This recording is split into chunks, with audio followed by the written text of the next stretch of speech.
Kemungkinan kanker enggak, kemungkinan tumor enggak, dan alhamdulillah TBC kelenjar getah bening. Waktu itu saya mikirnya alhamdulillah karena bukan kanker, bukan tumor. Jadi waktu itu perut saya itu sempat bolong, sempat ada infeksi juga. Jadinya saya sempat dijahit 2 kali. Jadi pas sempat bolong itu saya jahit 2 kali. Sekarang ini sudah kering sih perut saya, sudah tutup kembali. Karena obatnya udah ada. Yang paling penting yang harus dilakukan adalah screeningnya masih bagus, surveillance-nya masih bagus. Jadi kita harus temukan sebanyak-banyaknya secepat mungkin. Karena kalau udah ketemu, diobati, orang ini nggak menularkan, itu akan membuat tingkat penyakitnya turun.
Nama saya Gadisa, saya salah satu penyintas TBC kelenjar getah bening. Waktu 2017-2018, aku kerja konsultan komunikasi di proyek Kota Tanpa Kumuh. Waktu itu saya diminta untuk membuat sebuah video feature untuk menampilkan keseharian warga pemukiman kumuh. Ada salah satu keluarga yang kami minta untuk ikut dalam video dokumen tersebut, dan mereka suami istri adalah pasien TBC paru-paru. Kami nggak pakai masker, kami berhari-hari menghabiskan waktu di rumahnya, tidur-tiduran di tempat tidurnya, makan dan minum yang mereka sajikan gitu kan. Awalnya 2019 akhir Desember tepatnya, saya ngerasa di tulang selangka saya ini ada benjolan sebesar kacang polong, dan rasanya pas disentuh sakit.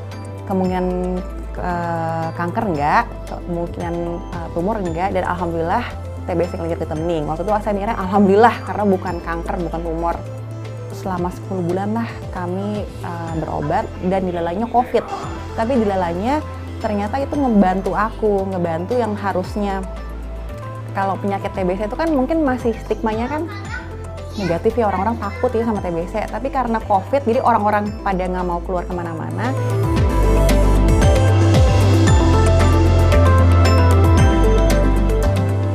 Jadi waktu saya 2013, saya sekolah di Inggris dan sekolah di Belanda. Karena saya adalah salah satu student yang dari negara tropis dan tinggi angka TBC-nya, kami harus ikut screening TBC untuk bisa masuk kuliah. Jadi waktu itu negara-negara di sana cukup takut dengan TBC. Padahal mereka bukan negara dengan kasus TBC tertinggi ya. Nah, menurut saya ketakutan, kecemasan itu perlu direplika atau perlu dimiliki oleh pemerintah ataupun stakeholder di Indonesia, yang mana memang tempat paling tinggi TBC-nya gitu ya. Jadi deteksi dini itu is a must, fardu ain.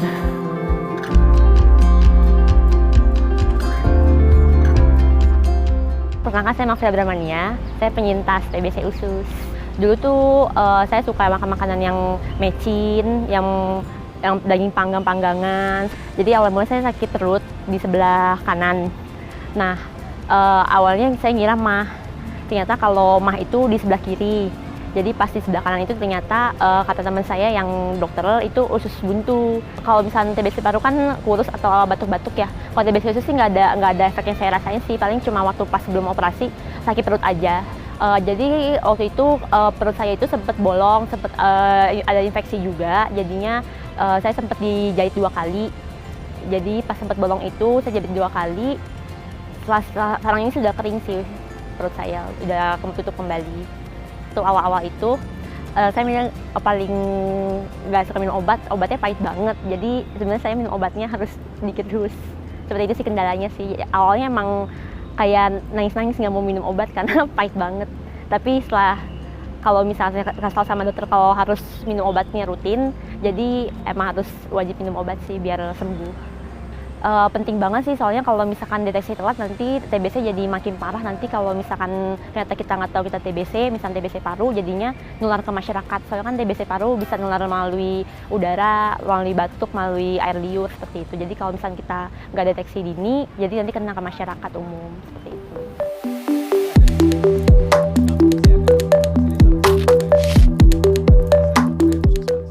Maret tahun 1882, sudah berapa 100 lebih tahun yang lalu, itu kuman tuberkulosis ditemukan oleh orang yang namanya Robert Koch. Dia mempublikasikan hasilnya pada 24 Maret 1882 dan sejak itu kumannya sudah ditemukan, kemudian obatnya ditemukan, dan sampai sekarang tuberkulosis masih menjadi masalah di berbagai belahan dunia termasuk di Indonesia. Yang paling sering ditemukan atau yang sering kali dijadikan patokan adalah batuk berdahak 2 atau 3 minggu atau lebih. Tentu saja tidak semua orang batuk berdahak 2-3 minggu atau lebih itu tuberkulosis, belum tentu.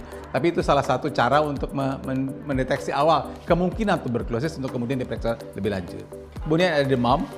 Dan juga ada keringat malam, jadi malam-malam walaupun udara dingin berkeringat karena metabolismenya terganggu begitu. Tentu saja ada nyeri dada, kemudian ada lemas.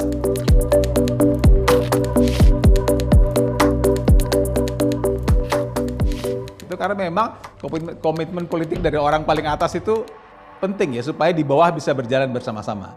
Kemudian Presiden Prabowo kan punya Astacita.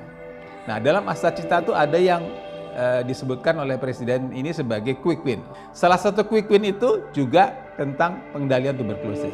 Jadi dari sisi itu kita beruntung ya, artinya ada komitmen dari tingkat yang paling tinggi di Republik ini, sehingga itu tinggal diteruskan di bawah supaya program bisa benar-benar berjalan sehingga angka ini bisa dikendalikan dengan baik. Adapun akronim dari inovasi hantu mesra itu, kalau kita tahu kan hantu itu kan menyerangkan. Nah, dengan ini kita turun seolah-olah kita ini yang menangkap mereka, tetapi kita mesra.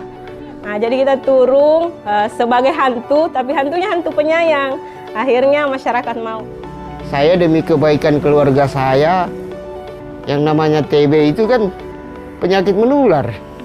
Nah, kalau saya terus mengadakan tidak mau berobat, lantas saya parah, otomatis adik-adik saya, tetangga saya, keluarga saya kena. Makanya saya berobat. Saya ingin sembuh. Itu aja.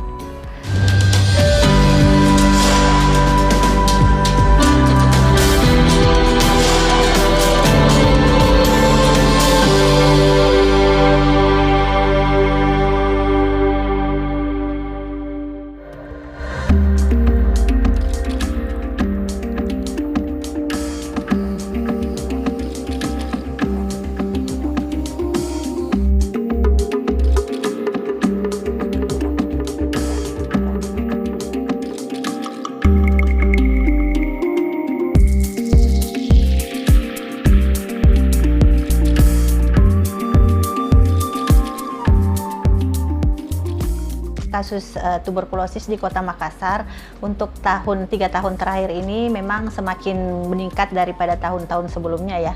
Ini pastinya juga disebabkan karena semakin banyaknya kita lakukan penemuan kasus, banyak kegiatan yang tadinya mungkin mengharapkan orang yang datang ke Vaskes pada saat mau memeriksakan diri, untuk saat sekarang kita tidak lagi terlalu menggunakan hal tersebut. Kita lebih banyak turun ke lapangan karena investigasi kontak memang merupakan salah satu indikator dalam program penanggulangan TB nasional, di mana setiap satu kasus indeks, yaitu pasien yang penderita TB, itu kita harus melakukan pemeriksaan pada minimal 8 orang kontak erat mereka. Jadi baik itu yang tinggal serumah temannya ataupun sama-sama bekerja yang closely related dengan pasien tersebut, itu mereka ceritanya masuk dalam suspek kontak erat dari pasien tersebut.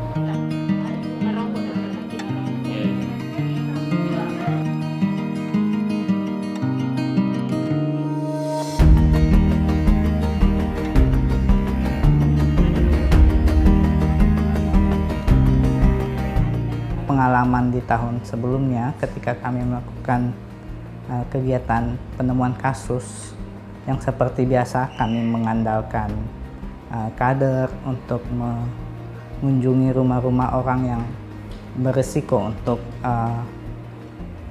terkena TB, mereka mengalami kesulitan karena banyak penolakan. Nah, melihat dari pengalaman tersebut, petugas kami berpikir nih, gimana kalau kami nih yang turun. Kami melibatkan ada beberapa tim karena kami perlu nih masukan siapa-siapa nih yang kami harus screening. Kan kontak serumah pasti kami udah tahu karena ada datanya. Tapi untuk yang lain yang beresiko seperti pasien-pasien DM, pasien-pasien HIV, itu kami butuh data dari Poli. Jadi pasti kami melibatkan tim yang di Poli di bawah untuk kasih kami data nih, ada pasien-pasien DM berapa gini.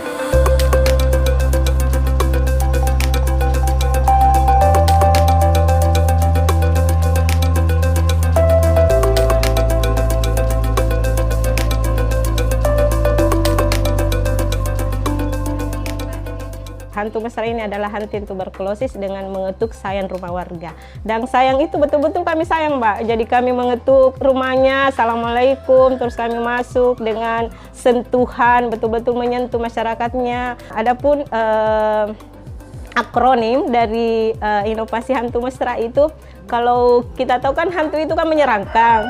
Nah, dengan ini kita turun, seolah-olah kita ini yang menangkap mereka, tetapi kita mesra. Nah, jadi kita turun sebagai hantu, tapi hantunya hantu penyayang. Akhirnya masyarakat mau, oh iya Bu, saya mau, karena untuk kesehatan saya sendiri. Jadi kalau tindak lanjut dari inovasi kami ini, jadi pada saat kita mengambil dahaknya, nah itu langsung dibawa ke laboratorium, Mbak. Di laboratorium itu dia paling cepat 1 hari, besoknya itu sudah ada hasil. Dan paling lambat dia 24 jam. Kalau sudah ada hasilnya dan ketahuan bahwa pasien tersebut positif, kita langsung menghubungi, karena kan ada kontak personnya. Kita langsung menghubungi supaya pasien itu datang ke puskesmas untuk ditindaklanjuti, karena kita tidak langsung pengobatan, Mbak. Kita lakukan dulu penimbangan berat badan, kemudian kita edukasi kembali sudah berapa lama dia bergejala. Nah, setelah itu baru kita lakukan pengobatan.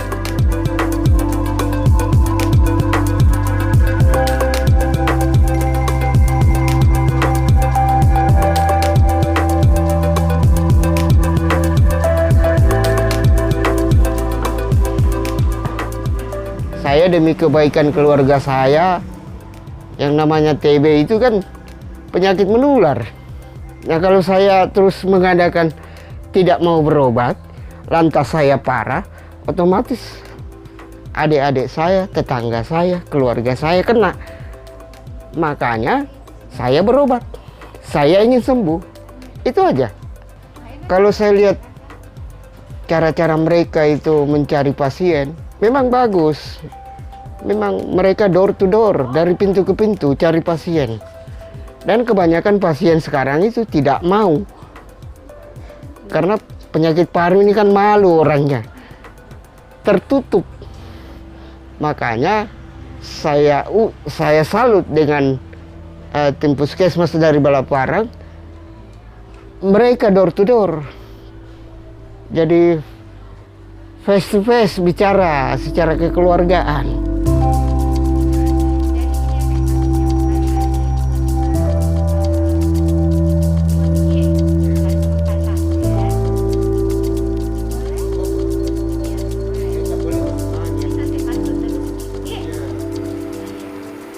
Kadang mereka tidak ada jadwal, tiba-tiba muncul di rumah. Saya kaget-kaget, Ada apa lagi? Kunjungan mendadak. Iya, iya. Untuk menyarankan agar saya tetap dalam koridor pengobatan yang sempurna, gitu. Ya, syukur. Sudah selama dalam proses pengobatan itu saya rutin minum obat dan banyak hasilnya. Hasilnya bagus. Bagus hasilnya. Pernapasan saya sudah bagus. Mau tidur tidak susah, bangun juga enak, rileks.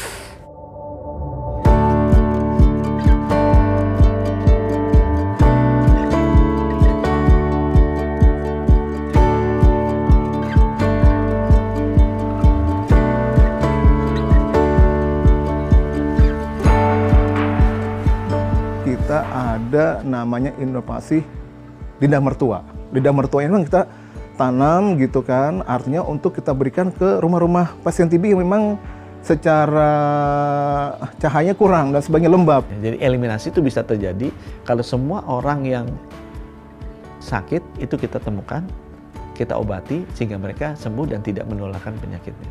Jadi sumber penularannya harus kita hilangkan kan. Itu bisa dicapai dengan program screening yang masif.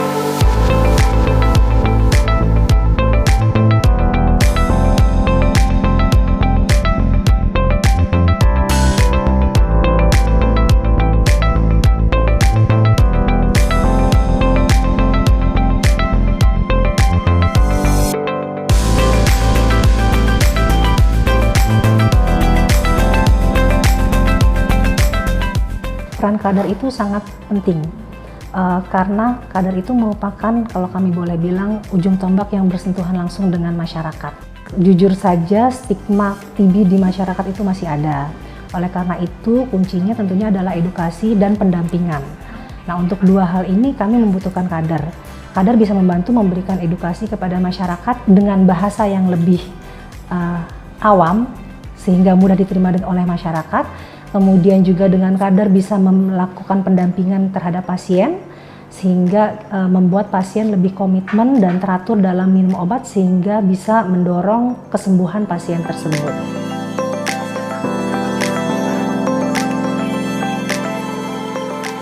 Jadi sebelum terbentuknya KST, Kampung Siaga TB ini, Puskesmas mengalami kesulitan dikarenakan masih banyaknya pasien mangkir. Kenapa pasien mangkir? Karena mereka tidak terpantau baik dari hanya dari puskesmas. Sementara yang terpantau langsung bisa itu adalah dari kader dan dari masyarakat. Tetapi pada saat itu kami kesulitan karena terputusnya atau terbatasnya petugas kita untuk sampai ke masyarakat atau kepada si pasien tersebut. Kalau di puskesmas kita pertama kita ada sistem DOTS itu dengan PMO-nya. PMO-nya kita temui adalah PMO dari keluarganya saja. Yang dimana kalau keluarga dia suka empati ya, kepada simpati dan empati kepada anak, istri atau suami, sehingga ketika dia minum obat dia merasa tidak nyaman, it's okay, berhenti saja kan gitu. Tetapi dengan adanya KST Kampung Siaga TB dengan para PMO dan kader-kadernya ini, kita bisa melakukan pendekatan secara komprehensif terhadap si pasien tersebut, sehingga untuk terjadinya mangkir, dia tidak mau minum obat atau tetap obat, itu alhamdulillah setelah KST ini tidak ada lagi.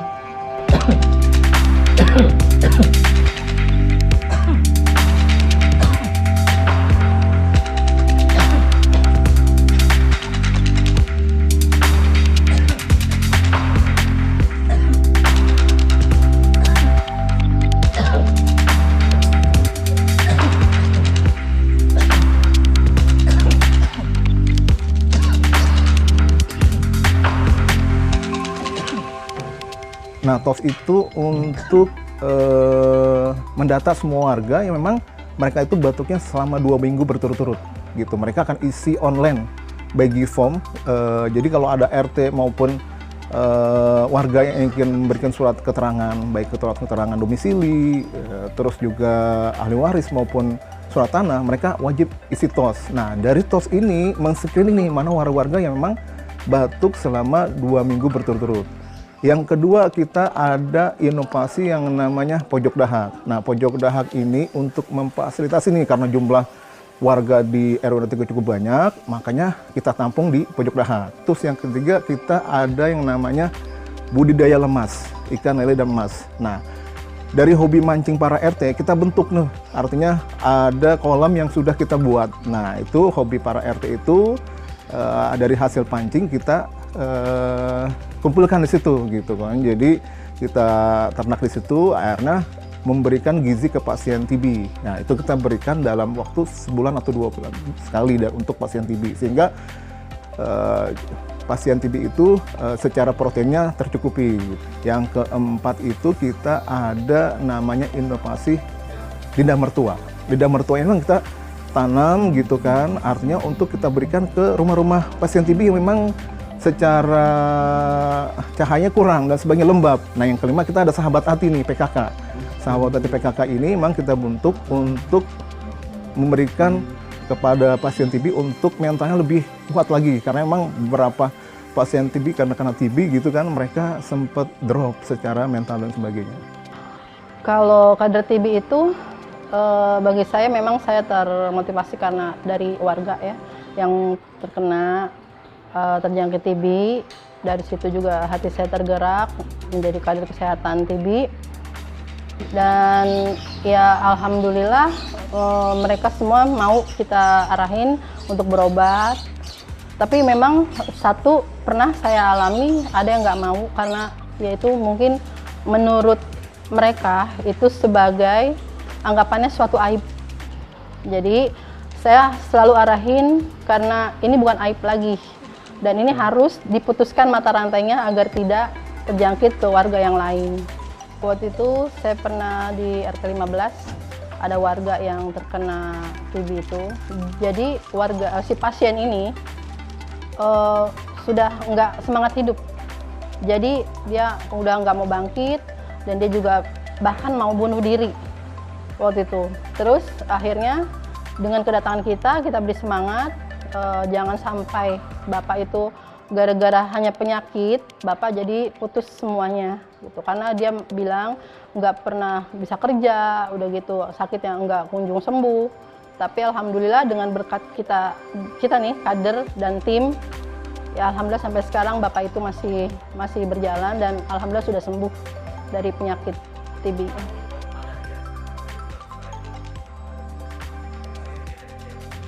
Karena obatnya udah ada, yang paling penting harus dilakukan adalah screeningnya masih bagus, surveillance-nya masih bagus.